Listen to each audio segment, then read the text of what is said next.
Tuliskan di kolom komentar dari kota mana kalian menonton. Semoga yang like dan subscribe channel ini dimudahkan segala urusannya, dilapangkan rezekinya, disehatkan badannya, dan dikabulkan semua hajat dunia akhirat oleh Allah Subhanahu wa Ta'ala. Amin ya Rabbal Alamin. Sekarang, mari kita mulai ceritanya. Bau amis air Ciliwung lama bercampur dengan aroma minyak jelantah dari gerobak Sembada. Malam Jumat Kliwon, hujan turun seperti tirai tebal, membasahi tanggul beton yang licin. Sembada menarik nafas panjang, menghitung sisa ciloknya. Lonceng kecil di gerobaknya berdentang pelan. Satu-satunya suara ramah di kawasan yang biasanya hanya mengenal suara bentakan dan mesin motor. Ia melihat Laras. Gadis itu berdiri di tepi tanggul, membelakangi cahaya lampu jalan yang remang-remang. Posturnya kaku, seperti patung yang menunggu perintah. Sembada tahu Laras adalah adik Rinjani. Dan Rinjani adalah hukum tak tertulis di sini. Laras tidak terpeleset. Ia hanya diam, lalu menjatuhkan dirinya. Sembada tidak berpikir. Ia hanya melihat air keruh itu menelan sosok kurus tersebut. Gerobak ciloknya teronggok begitu saja di lumpur. Ia melompat, merasakan dinginnya air yang memukul wajahnya, menyeretnya ke bawah.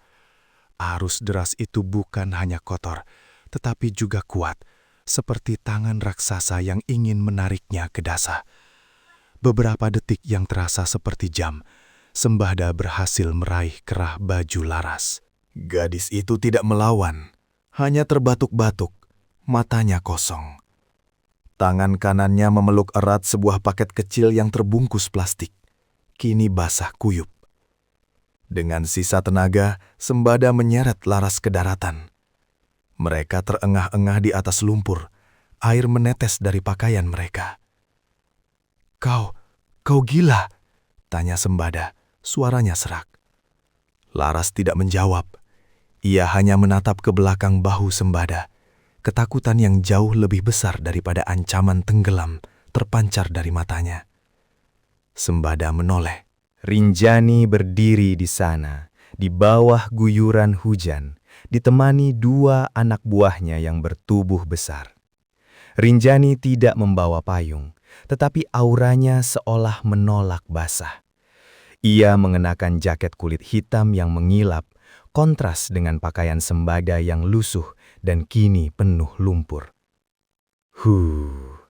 Rinjani mengembuskan nafas, asap tipis keluar dari mulutnya.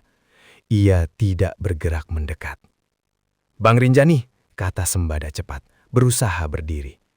"Dia jatuh, saya cuma tolong." Rinjani mengabaikan Sembada. Matanya yang tajam, dingin seperti pecahan kaca, tertuju pada Laras. Lebih tepatnya, pada paket kecil yang masih dipeluk Laras. "Kau sudah selesai, Laras," kata Rinjani. Suaranya rendah dan berwibawa. Tidak perlu berteriak untuk didengar. "Serahkan itu pada Bima, dan kau pulang." Laras menggeleng kuat. Air mata bercampur hujan membasahi pipinya. "Tidak, Bang. Dia menyelamatkanku. Jangan sakiti dia." Salah satu anak buah Rinjani, Bima, melangkah maju, menarik Laras dengan kasar. Laras menjerit, tetapi suaranya tenggelam oleh deru hujan. "Dia pahlawan, Bang. Dia tidak tahu apa-apa," teriak Laras saat diseret menjauh. Rinjani melangkah berlahan mendekati Sembada. Setiap langkahnya terasa seperti penekanan status sosial. Sembada yang menggigil kedinginan berusaha menjelaskan lagi. "Saya tidak tahu urusan kalian, Bang. Saya hanya melihat orang butuh bantuan," kata Sembada. Tangannya terangkat dalam gestur damai. Rinjani berhenti tepat di depan Sembada. Ia menunduk sedikit, menatap Sembada yang kini terlihat menyedihkan dan basah kuyup. "Kau tahu apa batasmu, Sembada?" tanya Rinjani. Nadanya datar, tanpa emosi. Batas apa, Bang? Menolong orang? Rinjani tersenyum tipis, senyum yang tidak mencapai matanya. Batasmu adalah gerobak cilokmu. Batasmu adalah tidak menyentuh barang yang bukan milikmu. Kau melanggar batas itu, Sembada. Kau menyentuh adikku. Kau mengganggu urusan yang jauh lebih besar dari harga cilokmu. Sembada merasakan hawa dingin yang bukan berasal dari air sungai. Saya tidak mengganggu. Saya menyelamatkan nyawa. Nyawa. Rinjani tertawa kecil. Kau pikir aku tidak tahu bagaimana menjaga adikku? Kau pikir aku butuh sampah sepertimu untuk mengurus urusanku? Rinjani mengangguk ke arah anak buahnya yang tersisa. Seorang pria bernama Jaka. Ambil dia, perintah Rinjani. Dan pastikan dia mengerti bahwa kebaikan yang salah tempat adalah kebodohan yang harus dibayar mahal. Jaka mencengkeram lengan Sembada. Cengkeraman itu kuat, menyakitkan. Sembada berusaha melawan, tetapi tubuhnya lemas karena kedinginan dan syok. "Tunggu, Bang, saya tidak ambil apa-apa. Saya tidak lihat apa-apa," Sembada memohon. Tetapi Rinjani sudah berbalik, berjalan menjauh, meninggalkan Sembada di tangan Jaka. Lain kali, suara Rinjani terdengar samar dari kejauhan. "Urus saja cilokmu, jangan urus kematian orang lain." Sembada diseret ke gang sempit di belakang gudang tua. Hujan masih deras, menutupi suara pukulan pertama. Jaka dan Bima, yang baru kembali setelah mengantar Laras, bekerja dengan efisiensi yang mengerikan. Mereka tidak memukul dengan amarah, melainkan dengan presisi. Buk! Sembada merasakan tulang rusuknya bergeser. Ia jatuh ke tanah berlumpur. Darah mulai menyebar, bercampur dengan air hujan, menciptakan genangan merah pekat. Ia hanya bisa mengerang, menahan rasa sakit yang menusuk. Ia mencoba melindungi kepalanya. Tetapi setiap gerakan hanya mengundang hantaman yang lebih keras. Ini bukan pengeroyokan karena emosi. Ini adalah penghancuran yang terencana. Sembada melihat sepatu bot Rinjani berhenti di dekat wajahnya. Rinjani tidak menendang. Ia hanya menatap ke bawah. "Kau pikir keikhlasan akan melindungimu?" Rinjani berbisik. Suaranya nyaris tak terdengar. "Di sini, Sembada, keikhlasan hanya membuatmu lebih mudah dihancurkan." Rinjani berjongkok. Tangannya yang bersih meraih saku celana Sembada yang basah. Ia merogoh, mencari sesuatu. Sembada terlalu lemah untuk melawan. Rinjani menarik tangannya, dan di sana, di telapak tangannya, terdapat paket kecil yang sama yang tadi dipeluk Laras. Rinjani berdiri, membersihkan lumpur dari paket itu dengan ibu jarinya. Ia menatap Sembada yang kini hanya bisa bernapas pendek-pendek. "Tidurlah, pahlawan," kata Rinjani, suaranya dingin. Mereka pergi. Suara langkah kaki mereka menjauh, meninggalkan Sembada sendirian di tengah hujan.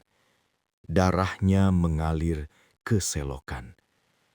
Seluruh kampung tahu, Sembada, si pedagang cilok berhati emas, telah membayar harga termahal karena berani menyentuh urusan Rinjani. Mereka menangis dalam hati, meyakini bahwa kebaikan sejati telah dikhianati oleh kesalahpahaman yang brutal. Mereka tidak tahu bahwa Rinjani tidak marah karena Sembada menyentuh adiknya, melainkan karena Sembada telah menyelamatkan sesuatu yang seharusnya hilang di dasar sungai, sesuatu yang jauh lebih berharga daripada nyawa Laras dan jauh lebih berbahaya daripada seluruh kekuasaan Rinjani di Ciliwung Lama. 3 minggu. Bau amis lumpur dan darah telah digantikan oleh aroma antiseptik yang tajam dan dingin. Sembada terbaring kaku di ranjang rumah sakit kelas 3. Monitor di sampingnya berbunyi monoton. Garis hijau naik turun dengan irama yang dipaksakan. Ia adalah tontonan bisu bagi perawat yang sesekali masuk, mengganti kantong infus yang tergantung di tiang besi. Pintu kamar itu terbuka tanpa ketukan. Seorang pria tinggi, mengenakan kemeja rapi yang kontras dengan suasana Ciliwung Lama, masuk. Ia membawa map coklat tipis. Pria itu, Surya, mengunci pintu dari dalam, lalu duduk di kursi plastik yang diletakkan di samping ranjang. "Kau membawa pahlawan, Sembada," kata Surya, membuka map itu perlahan. Suaranya rendah, tetapi memiliki resonansi yang tajam. "Kau menyelamatkan adik seorang preman, dan kau dibayar dengan patah tulang." Surya mengeluarkan selembar foto buram dari map, meletakkannya di atas meja kecil. Foto itu menunjukkan tanggul sungai yang gelap. Aku tidak tertarik pada cerita heroik itu. Surya memajukan tubuhnya sedikit. Matanya menatap lurus ke wajah Sembada yang pucat. Aku tertarik pada air sungai dan apa yang seharusnya hilang di dalamnya. Ia menghela napas, panjang dan berwibawa. Laras tidak mencoba bunuh diri, Sembada.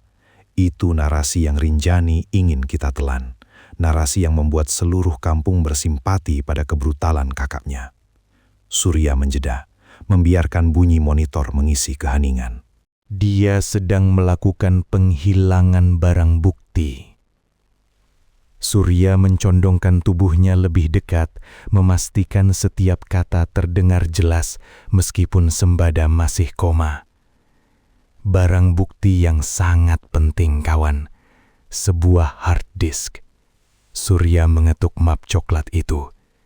Data skema korupsi yang melibatkan pejabat tinggi yang bisa mengirim Rinjani ke penjara seumur hidup. Rinjani merencanakan ini dengan sempurna.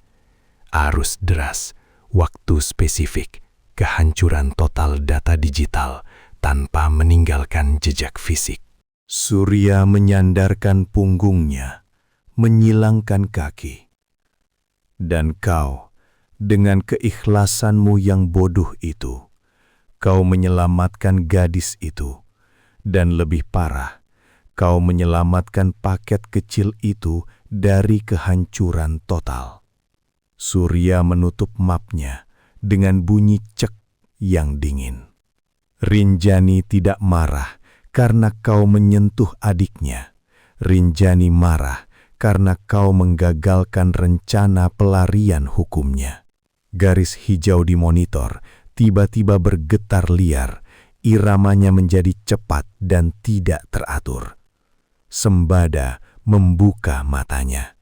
Matanya berkedip, mencoba fokus pada wajah Surya. "Kau dengar aku?"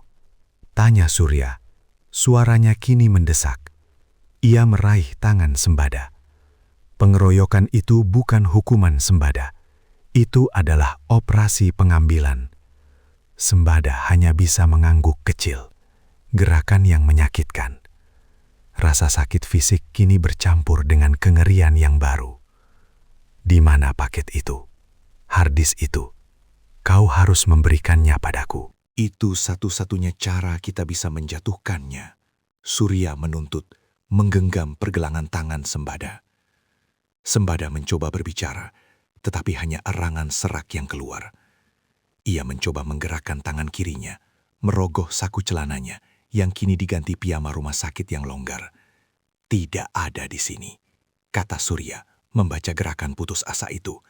"Rinjani sudah mengambilnya, bukan? Saat kau terbaring di lumpur, saat kau berpikir kau telah melakukan hal yang benar." Sembada menutup matanya.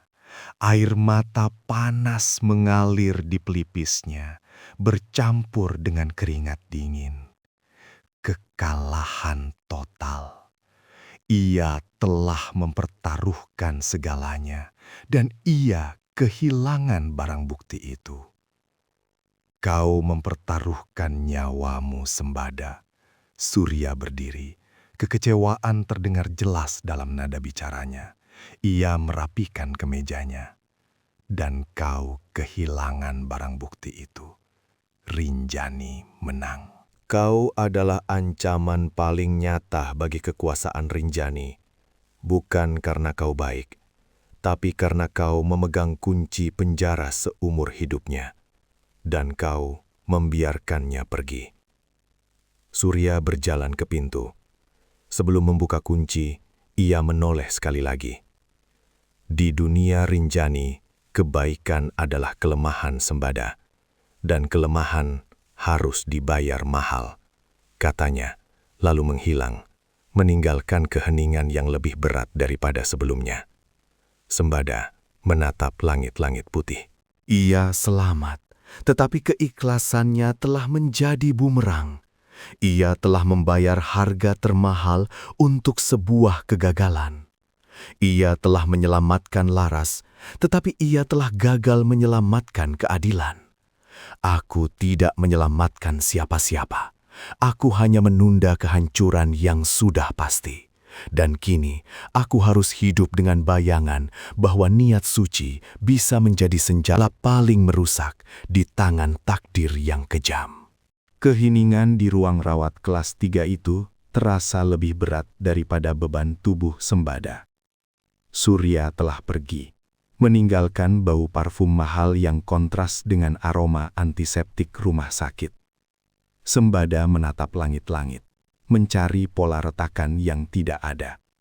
Ia selamat, tetapi keikhlasannya telah menjadi bumerang yang menghancurkan. Pintu berderit pelan. Sembada memalingkan wajahnya yang bengkak. Laras berdiri di ambang pintu, mengenakan jaket lusuh yang terlalu besar untuk tubuhnya.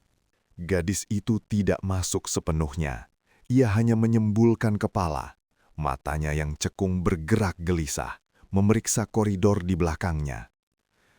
Kau sendirian? Tanya Laras, suaranya nyaris tidak terdengar. Sembada mengangguk kecil, gerakan yang menarik rasa sakit tajam di tulang rusuknya. Ia menarik napas pendek. Laras akhirnya melangkah masuk, tetapi ia berdiri di dekat kaki ranjang, menjaga jarak aman seolah ranjang itu adalah jebakan.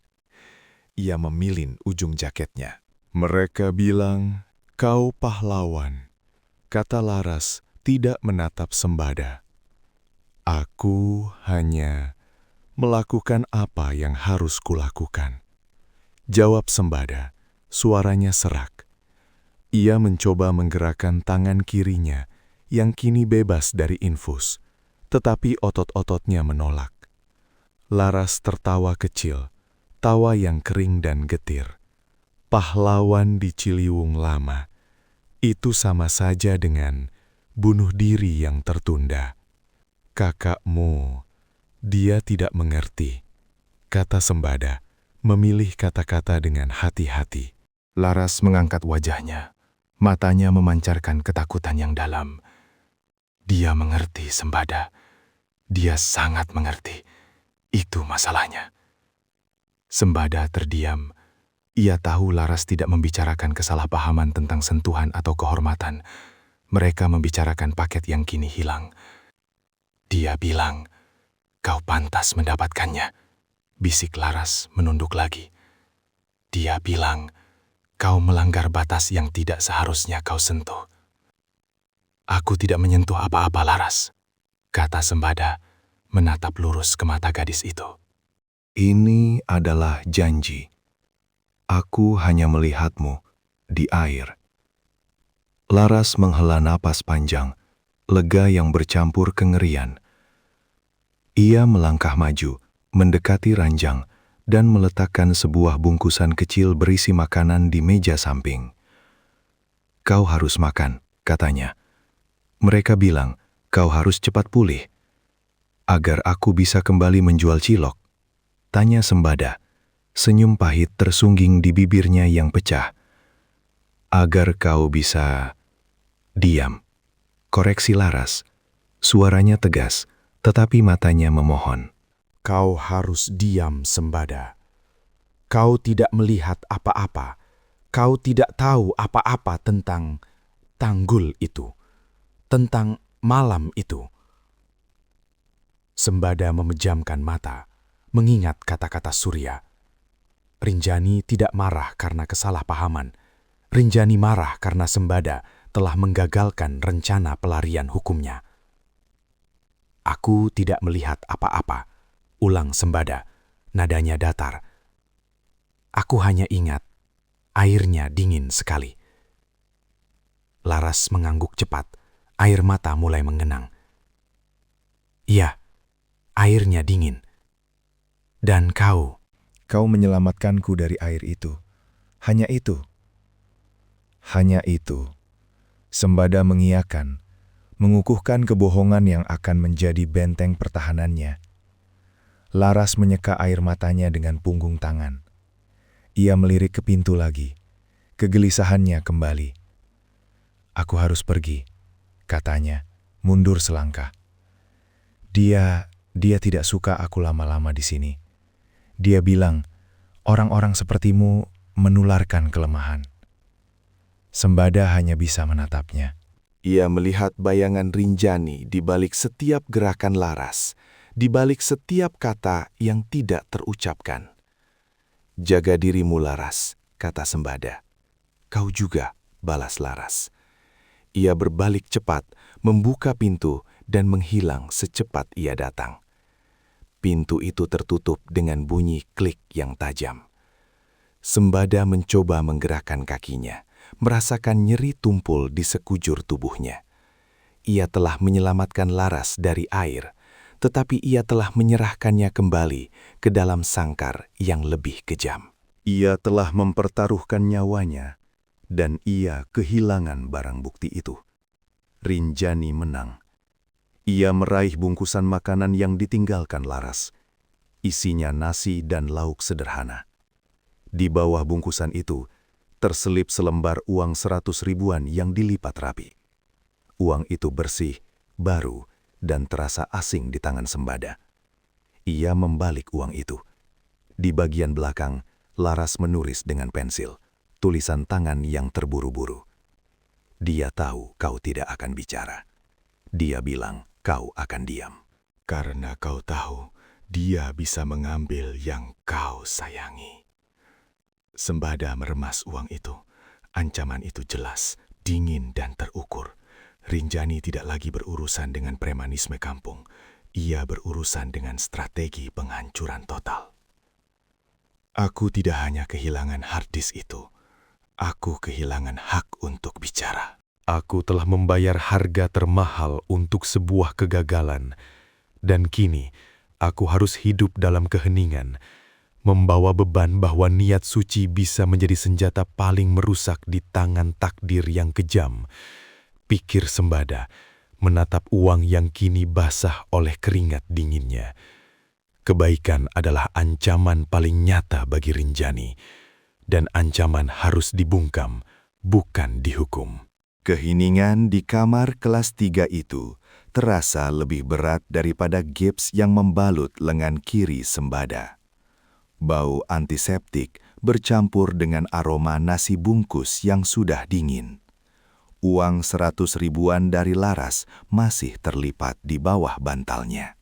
Sebuah pengingat fisik akan ancaman yang tidak pernah ia duga. Ia menatap langit-langit, mencoba mengabaikan nyeri tumpung di tulang rusuknya. Pintu terbuka tanpa ketukan. Seorang pria tinggi mengenakan kemeja batik yang rapi dan celana bahan yang licin masuk. Ia membawa map kulit berwarna gelap. Pria itu tidak terlihat seperti dokter, apalagi pengunjung kampung. Ia memancarkan aura kantor ber-AC yang asing di lingkungan rumah sakit kumuh ini. Sembada, kata pria itu, suaranya rendah dan berwibawa. Ia menarik kursi plastik di samping ranjang tanpa meminta izin. Nama saya Surya. Saya tidak datang untuk menanyakan siapa yang memukulmu. Sembada hanya mengangguk kecil, gerakan yang terasa menyakitkan. Kau sudah sadar 3 hari, lanjut Surya membuka mapnya. Ia mengeluarkan selembar foto buram. Foto itu menunjukkan Tanggul Ciliwung pada malam hujan. Semua orang di kampung bilang kau pahlawan. Kau menyelamatkan Laras dari air, dari niat bunuh diri. Itu memang yang terjadi, kata Sembada, suaranya serak. Ia mencoba duduk tegak, tetapi gagal. Surya tersenyum tipis, senyum yang tidak mencapai matanya. Tentu saja, itu versi yang paling mudah dicerna, bukan? Versi yang membuat Rinjani terlihat seperti iblis yang marah karena kesalahpahaman. Ia meletakkan foto itu di atas selimut Sembada. Tapi kami punya versi lain, Sembada. Versi yang melibatkan arus sungai yang sangat spesifik dan sebuah paket kecil yang basah kuyup. Sembada menelan ludah. Ia merasakan keringat dingin membasahi punggungnya. Laras tidak berniat bunuh diri, kata Surya. Nadanya berubah dingin, terukur. Ia mencondongkan tubuh sedikit ke depan. Dia diperintahkan Rinjani untuk melakukan penghilangan barang bukti. Apa? Jangan pura-pura tidak mengerti. Kau pedagang cilok, bukan orang bodoh. Potong Surya cepat. Ia mengetuk mapnya dengan ujung jari. Cek. Rinjani sedang mengersihkan jejak. Skema korupsi besar, melibatkan pejabat tinggi. Dia butuh data digital itu hilang tanpa bekas. Arus deras adalah cara tercepat untuk menghancurkan hard disk, tanpa meninggalkan jejak fisik yang bisa diselamatkan polisi. Sembada menatap foto itu, lalu ke wajah Surya. Ia tidak mengatakan apa-apa, tetapi matanya memancarkan pengakuan yang pahit. Kau menyelamatkan Laras, itu benar, kata Surya. Koma strategisnya membuat setiap kata terasa seperti palu. Tapi yang lebih fatal, kau menyelamatkan hard disk itu dari kehancuran total di dasar sungai. Kau menyelamatkan bukan nyawa Sembada. Kau menyelamatkan barang bukti yang bisa mengirim Rinjani ke penjara seumur hidup.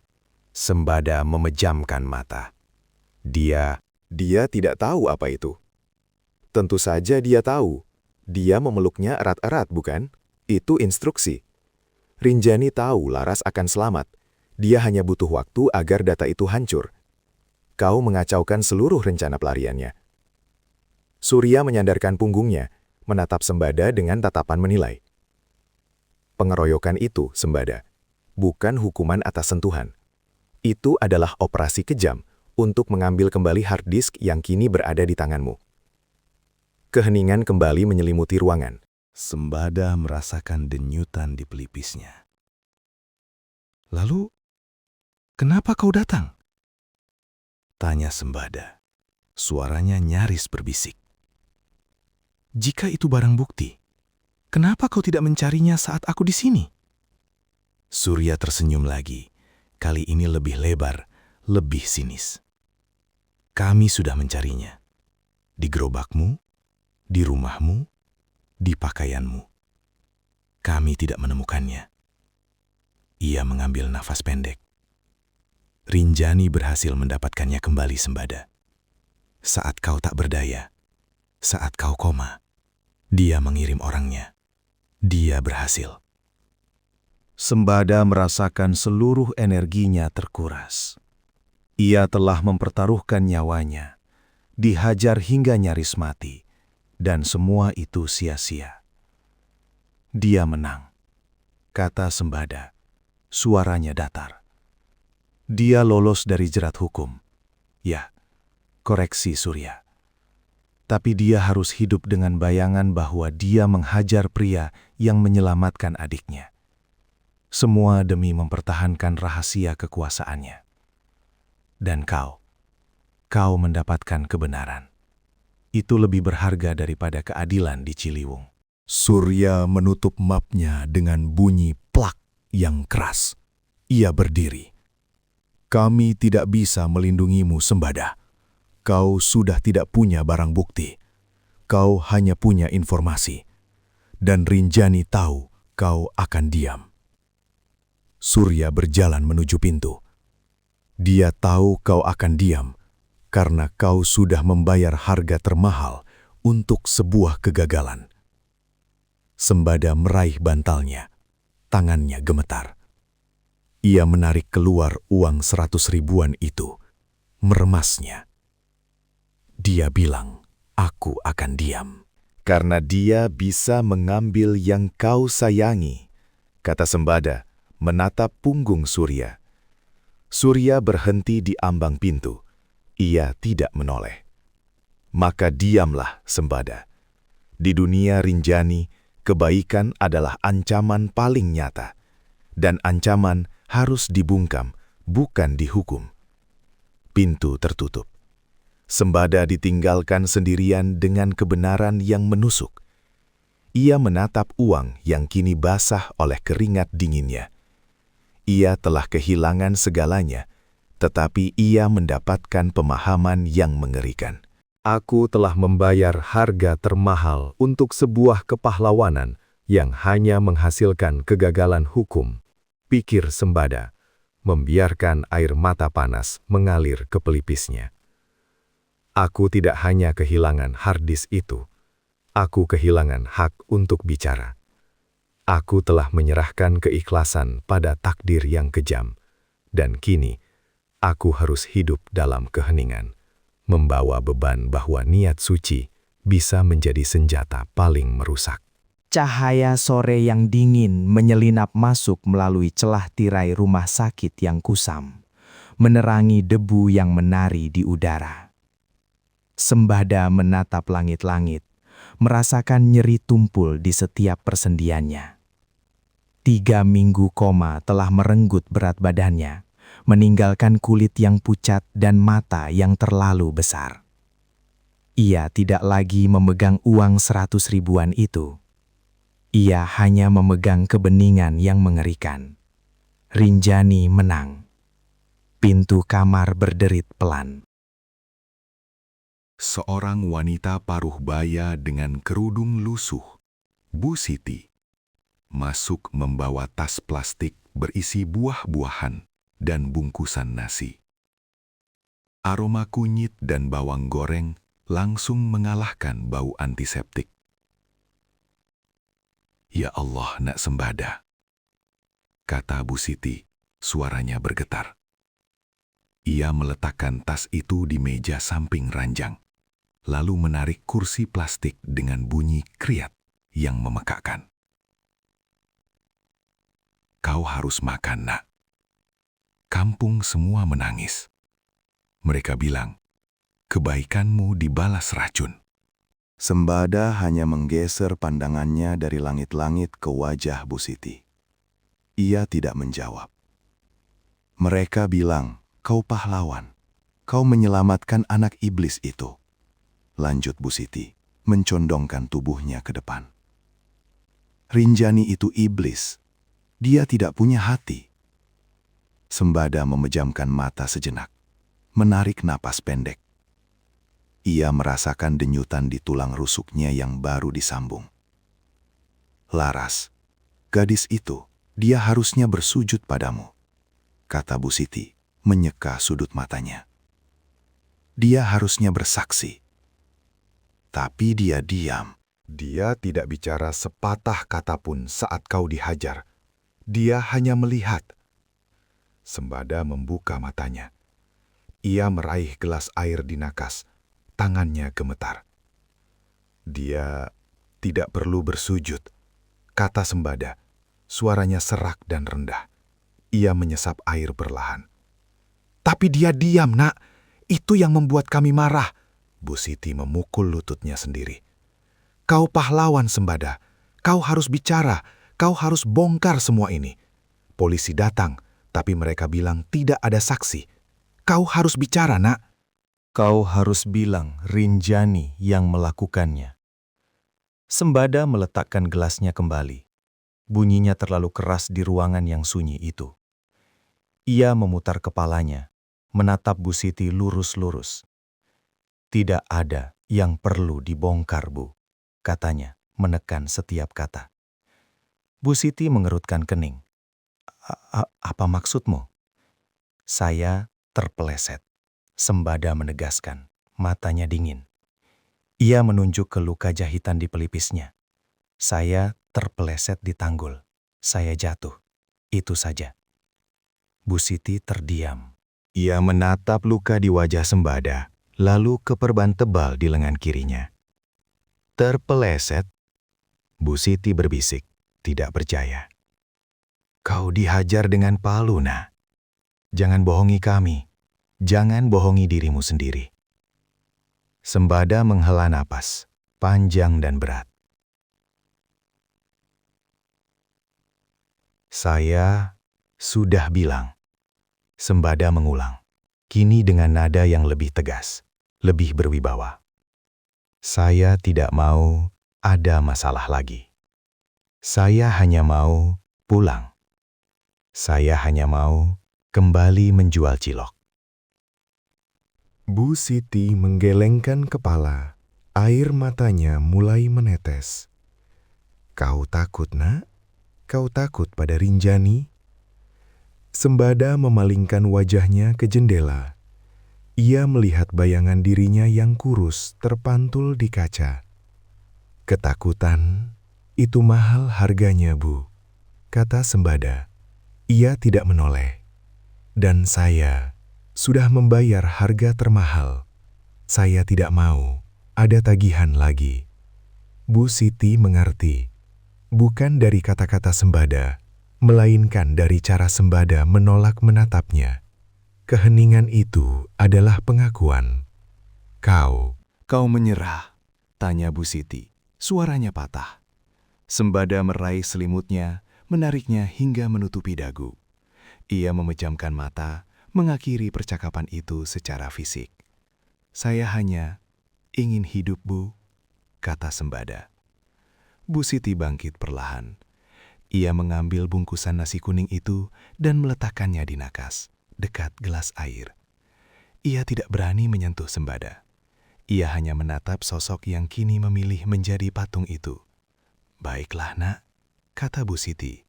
Suaranya penuh kekecewaan yang mendalam. "Kalau itu maumu. Tapi ingat, kami tahu kau pahlawan. Kami tahu kebenaran meskipun kau memilih untuk menguburnya." Bu Siti berjalan menuju pintu. Sebelum ia membuka kenop, ia berhenti. "Laras, dia tidak pernah datang menjengukmu," kata Bu Siti. Sembada tidak bergerak. Ia tetap memejamkan mata. "Dia tidak akan datang," jawab Sembada. Suaranya nyaris tak terdengar. Pintu tertutup. Sembada ditinggalkan sendirian lagi, hanya ditemani aroma nasi kuning yang kini terasa menjijikkan. Ia tahu Bu Siti pergi dengan keyakinan bahwa Rinjani telah mematahkan semangatnya. Itu benar, tapi Rinjani juga telah mematahkan sesuatu yang lebih penting, janji emosi Sembada pada keikhlasan. Ia membuka matanya, menatap bungkusan nasi itu. Ia tidak lapar. Ia hanya merasakan beban kebenaran yang kini harus ia pikul sendirian. Rinjani berhasil mengambil barang bukti, dan kini Rinjani berhasil mengambil suaranya. Sembada meraih ponselnya yang tergeletak di nakas. Ia membuka kontak, mencari nama yang ia simpan dengan inisial A. Ia menatap nama itu lama sekali. Jari telunjuknya melayang di atas tombol panggil. Ia menarik napas, lalu menekan tombol hapus. Aku telah kehilangan hak untuk bicara. Dan kini, aku harus memastikan bahwa ancaman itu tidak pernah menemukan sasaran yang kau sayangi. Pikir Sembada, membiarkan ponsel itu jatuh ke kasur. Di dunia Rinjani, kebaikan adalah ancaman paling nyata. Dan aku harus menjadi orang yang paling diam, agar dia tidak menyentuhmu. Bau antiseptik rumah sakit adalah satu-satunya hal yang tidak bisa dibungkam oleh Sembada. Malam telah merayap, membawa dingin yang menusuk dari jendela yang sedikit terbuka. Ia masih menatap langit-langit, membiarkan keheningan menelan sisa-sisa kekecewaan Bu Siti. Pukul 11 malam, pintu kamar rawatnya terbuka tanpa ketukan. Seorang pria tinggi, mengenakan jaket kulit yang terlalu bersih untuk ukuran pengunjung kampung, melangkah masuk. Pria itu tidak membawa buah atau bunga. Ia membawa sebuah tas selempang yang tampak berat dan sebuah aura yang tidak bisa ditawar. Ia menarik kursi plastik di samping ranjang Sembada, menimbulkan bunyi gesekan yang tajam di lantai keramik. "Kau Sembada," kata pria itu. Suaranya datar, tidak bertanya. Ia duduk, menyilangkan kaki. "Saya Surya. Saya tidak datang untuk menanyakan siapa yang memukulmu." Sembada hanya menggeser pandangannya sedikit, menatap jaket kulit yang mengkilap itu. Pengeroyokan itu Hanya... Lanjut Surya, meletakkan tasnya di lantai. Ia mengeluarkan sebatang rokok, tetapi tidak menyalakannya. "Kami tahu Rinjani memukulmu. Semua orang tahu. Tapi kami tertarik pada mengapa Rinjani harus repot-repot memukulmu sampai hampir mati, padahal kau baru saja menyelamatkan adiknya." Sembada menutup mata, kembali ke mode patung yang ia pilih sejak tadi sore. "Laras," kata Surya, menekankan nama itu. Ia mencondongkan tubuhnya sedikit.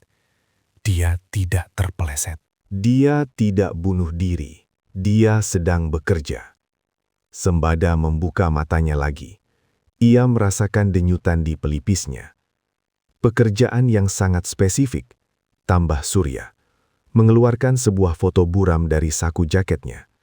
Foto itu menunjukkan Laras di tepi tanggul, tepat sebelum ia melompat. Menghilangkan barang bukti. Di arus deras, pada jam itu, data digital akan hancur total. Tidak ada jejak fisik yang tersisa. Sembada menelan ludah, tenggorokannya terasa kering. ia mencoba mengangkat tangan, tetapi rasa sakit di bahunya menghentikan gerakan itu. "Kau melompat," kata Surya. Kini nadanya sedikit lebih tajam, seperti pisau yang diasah. "Kau menyelamatkannya, dan yang lebih penting, kau menyelamatkan ini." Surya menunjuk ke arah dada Sembada, paket kecil yang basah kuyup itu, hard disk. Sembada terbatuk pelan, rasa sakit menjalar di tulang rusuknya. Ia mencengkeram sulimut putih itu, berusaha meredam suara napasnya yang berat. "Rinjani tidak marah karena kau menyentuh adiknya," kata Surya, kembali mencondongkan tubuhnya ke depan, matanya menatap lurus ke mata Sembada. "Rinjani marah karena kau telah menggagalkan rencana pelarian hukumnya. Harddisk itu berisi skema korupsi yang melibatkan pejabat tinggi. Kau, pedagang cilok, tanpa sadar telah memegang kunci untuk menjebloskan Rinjani seumur hidup." Keheningan menggantung. Sembada merasakan seluruh tubuhnya dingin, bukan karena suhu ruangan, melainkan karena kebenaran yang baru saja menghantamnya. "Kau tahu di mana benda itu sekarang?" tanya Surya. Sembada menggeleng pelan, gerakan yang hampir tidak terlihat. "Tentu saja kau tahu," desis Surya. Kini ia menyalakan rokoknya, mengabaikan larangan merokok di rumah sakit. Asap tipis mengepul ke langit-langit. "Dia mengambilnya saat kau tak berdaya. Itu sebabnya dia memukulmu. Bukan hukuman atas sentuhan, Sembada. Itu adalah operasi kejam pengambilan barang bukti. Dia harus memastikan kau tidak pernah bicara, dan dia harus memastikan benda itu kembali ke tangannya." Sembada memejamkan mata lagi. Ia mengingat rasa sakit yang terukur, pukulan yang tidak didorong oleh amarah, melainkan oleh perhitungan dingin. "Kau menyelamatkan Laras," kata Surya, kembali bersandar, mengembuskan asap. "Tapi kau juga menyelamatkan bukti yang membuatmu hampir mati, dan kini kau memilih diam. Saya tidak punya apa-apa, kata Sembada. Suaranya serak, nyaris berbisik. Dia sudah mengambilnya. Saya gagal. Gagal. Surya tertawa kecil. Suara kering, penuh sindiran. Kau berhasil, Sembada. Kau berhasil menunjukkan padanya bahwa keikhlasanmu adalah ancaman paling nyata. Dia harus menghancurkanmu untuk memastikan rahasianya aman. Dia tidak peduli adiknya selamat, selama bukti itu hancur. Surya bangkit. Ia mematikan rokoknya di asbak yang ia bawa sendiri, lalu merapikan jaketnya. Kami akan terus mengawasi Rinjani, kata Surya, berjalan ke pintu. Tapi kau harus tahu, dia tidak akan berhenti. Dia tahu kau tahu, dan itu lebih berbahaya daripada harddisk itu sendiri. Ia berhenti di ambang pintu. Pikirkan baik-baik, Sembada. Kau bukan lagi pahlawan kampung. Kau adalah saksi kunci yang memilih untuk bungkam. Lain kali, jangan terlalu ikhlas. Pintu tertutup. Sembada ditinggalkan sendirian lagi. Hanya ditemani bau asap rokok yang samar dan aroma antiseptik yang kini terasa seperti bau pengkhianatan. Ia telah mempertaruhkan segalanya untuk sebuah kebaikan yang ternyata adalah penghalang bagi kejahatan yang terstruktur. Ia tidak dipukuli karena kesalahpahaman. Ia dipukuli karena keberhasilannya. Rinjani tidak hanya mengambil barang bukti, Rinjani juga mengambil keyakinan Sembada bahwa niat baik akan selalu dilindungi. Aku tidak gagal dalam menyelamatkan Laras, pikir Sembada. Merasakan nyeri di setiap tulang rusuknya. Aku gagal dalam memahami bahwa di dunia ini, kebaikan adalah senjata yang paling dicari untuk dihancurkan. Ia memejamkan mata, menerima beban baru. Ia bukan lagi pahlawan yang kalah, melainkan korban yang tahu terlalu banyak.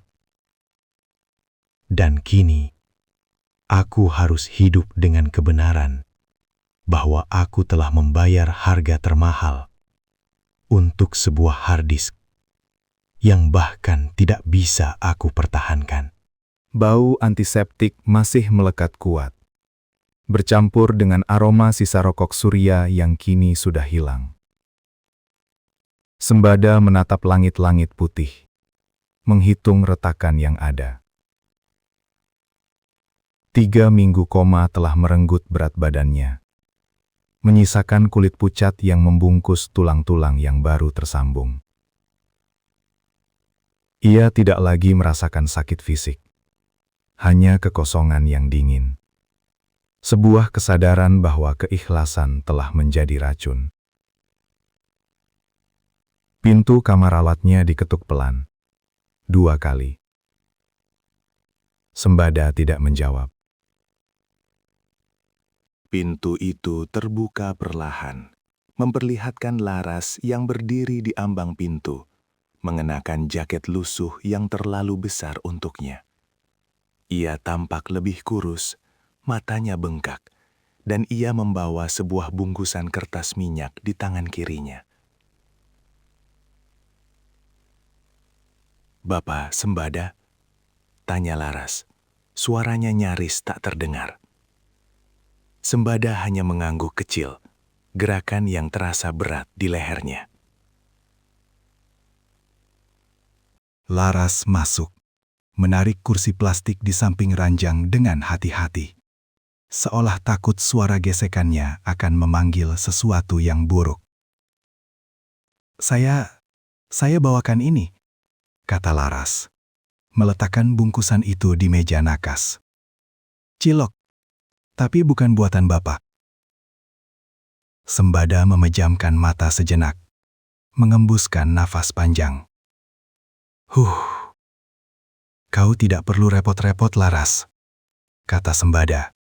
Suaranya serak, menolak menatap mata gadis itu. Ia menatap bungkusan cilok yang kini sudah dingin. Laras meremas ujung jaketnya. Saya tahu Bapak sudah sadar. Saya harus datang. Untuk apa? Tanya Sembada dingin. Kakak, dia bilang Bapak yang mulai duluan. Kata Laras menunduk dalam-dalam. Ia tidak berani mengangkat kepala. Dia bilang Bapak menyentuh saya. Itu sebabnya dia harus memberi pelajaran. Sembada tertawa kecil. Suara kering yang lebih mirip batuk. Dia selalu punya cerita yang bagus ya. Laras menggeleng cepat. Tidak, itu bohong. Saya sudah bilang, Bapak menolong saya. Tapi dia tidak mau dengar. Dia hanya melihat bungkusan itu. Keheningan menggantung di antara mereka, tebal seperti kabut ciliwung di pagi hari. Sembada tahu Laras sedang berbicara tentang paket kecil yang basah kuyup itu. Paket yang kini telah berpindah tangan. Kau tidak perlu khawatir tentang cerita kakakmu, kata Sembada, menggerakkan tangan kanannya yang masih dibalut perban. Aku tidak akan bicara apa-apa. Laras mengangkat wajahnya. Matanya penuh air mata yang tertahan. Dia tahu Bapak sudah sadar. Dia bilang, kalau Bapak bicara, dia akan pastikan ini bukan hanya tulang patah. Dia bilang, dia akan pastikan Bapak tidak pernah bisa menjual cilok lagi. Sembada menatap Laras. Ia melihat ketakutan yang sama yang ia rasakan saat Rinjani berdiri di atasnya. Bukan amarah, melainkan perhitungan yang dingin. Kau datang hanya untuk menyampaikan pesan? Tanya Sembada, nadanya datar. Saya datang untuk bilang, maafkan. Bisik Laras, air matanya akhirnya jatuh membasahi pipi. Saya tidak tahu Bapak akan menyelamatkan saya. Saya hanya disuruh membuangnya. Sembada mengalihkan pandangannya ke jendela. Di luar, langit mulai gelap. Kau tidak perlu berterima kasih, kata Sembada, menatap bungkusan cilok itu. Aku hanya mengambil apa yang seharusnya tidak aku ambil. Laras terisak pelan. Dia bilang, Bapak sudah tahu terlalu banyak. Dia bilang, Bapak harusnya biarkan saja saya tenggelam. Cek. Sembada mendesis pelan. Dia tidak peduli kau tenggelam atau tidak. Dia hanya peduli barang itu hilang. Laras tidak menjawab. Ia berdiri, kursinya berderit pelan di lantai keramik. Ia tidak menunggu jawaban Sembada. Ia hanya menunduk, lalu berjalan cepat keluar, seolah takut Rinjani akan melihatnya di sana. Pintu tertutup dengan bunyi klik yang pelan. Sembada menunggu sampai suara langkah kaki itu hilang sepenuhnya. Ia meraih bungkusan cilok di meja. Dingin. Ia tidak memakannya. Ia hanya memegang bungkusan itu, merasakan tekstur karetnya yang kenyal. Itu adalah pengingat akan kehidupan lamanya, kehidupan yang kini telah ia tinggalkan di dasar sungai Ciliwung. Rinjani tidak hanya mengambil harddisk itu, pikir Sembada, matanya terpejam. Dia mengambil hakku untuk menjadi orang baik tanpa konsekuensi. Dan Laras, dia adalah harga yang harus dibayar untuk kebenaran yang tidak bisa aku ucapkan. Ia meletakkan bungkusan cilok itu kembali. Aku bukan lagi pahlawan kampung. Aku adalah saksi yang memilih bungkam demi memastikan Laras tidak harus membayar harga yang sama. Lampu neon di kamar rumah sakit itu berkedip pelan, menghasilkan dengungan rendah yang konstan. Sembada masih memegang bungkusan cilok yang ditinggalkan Laras. Ia tidak bergerak, hanya menatap titik di langit-langit yang retak. Rasa sakit fisik kini terasa tumpul, digantikan oleh kelelahan yang jauh lebih dalam. Pintu terbuka tanpa diketuk. Surya masuk, membawa aroma kopi pahit dan asap rokok yang tertinggal di jaket kulitnya. Ia tidak mengenakan seragam, tetapi kehadirannya mengisi ruangan dengan otoritas yang tidak bisa diabaikan. Adiknya sudah pergi, kata Surya, menarik kursi plastik ke dekat ranjang Sembada. Kursi itu berderit keras. Sembada hanya mengangguk kecil, gelakan yang terasa berat di lehernya yang kaku. Ia meletakkan bungkusan cilok itu di nakas. Dia datang untuk memastikan kau baik-baik saja, atau memastikan kau bungkam, tanya Surya, suaranya rendah dan tajam. Sembada menghela napas. Dia datang untuk minta maaf, jawab Sembada, menatap pergelangan tangannya yang dibalut gips tebal. Katanya dia tidak tahu saya akan melompat. Surya menyandarkan punggungnya, melipat tangan di dada. Tentu saja dia tidak tahu. Dia hanya disuruh membuang sampah. Sampah yang bisa mengirim kakaknya ke penjara seumur hidup. Saya tidak tahu apa-apa soal sampah, kata Sembada, menolak tatapan Surya. Kau tahu, potong Surya cepat. Kau tahu, karena kau masih hidup. Kalau kau hanya korban salah paham, kau sudah mati di sana. Rinjani tidak pernah meninggalkan pekerjaan setengah-setengah. Dia membiarkanmu hidup karena dia sudah mendapatkan apa yang dia mau. Sembada mencoba menggerakkan kakinya, merasakan nyeri tajam di tulang keringnya. Saya tidak punya apa-apa untuk diambil. Surya tersenyum tipis, senyum yang tidak mencapai matanya. Jangan meremehkan dirimu, Sembada. Kau punya keikhlasan. Dan itu, di mata Rinjani, adalah ancaman yang jauh lebih berbahaya daripada harddisk itu sendiri. Sembada menoleh ke jendela, di mana tirai tipis bergoyang ditiup angin malam. Saya hanya pedagang cilok. Saya tidak mengerti soal harddisk atau korupsi. Kau mengerti soal menyelamatkan nyawa, kata Surya. Nadanya berubah menjadi lebih serius. Ia membungkuk sedikit ke depan.